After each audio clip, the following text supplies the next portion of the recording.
একটি সবুজ টিয়া পাখি। চারদিকে শুধু বালু আর বালু, গাছপালা খুবই কম। সেই মরুভূমির মাঝখানে বাসা বানিয়ে থাকতে লাগলো তার বাচ্চাদের সঙ্গে।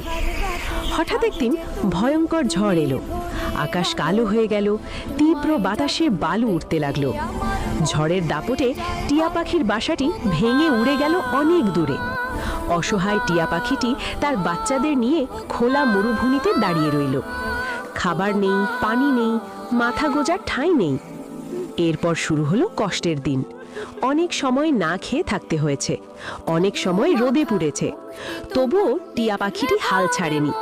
প্রতিদিন অনেক দূর উড়ে খাবার খুঁজে আনতো। দিন যায়, মাস যায়, ধীরে ধীরে টিয়া পাখিটি বুদ্ধি আর পরিশ্রম দিয়ে মরুভূমির পাশের এক সবুজ এলাকায় পৌঁছে যায়। সেখানে সে মানুষের দালান বাড়ি দেখতে পায়। সে ভাবতে লাগলো যে আমারও যাতে দালান বাড়ি থাকে, তাহলে আর ঝড় বৃষ্টিতে কষ্ট হবে না।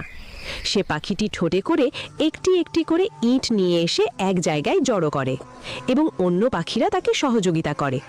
তার বাচ্চারাও বড় হয়ে যায়, সুখে শান্তিতে পড়াশোনা করে আর খেলাধুলা করে।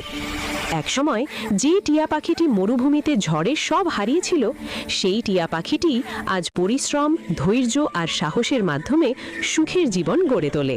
আমার এই ভিডিও যদি আপনাদের ভালো লাগে তবে লাইক, কমেন্ট, আপনার বন্ধুদের শেয়ার করুন সোনা বাবুরা, এবং নতুন ভিডিও পেতে subscribe plus bell button on করুন।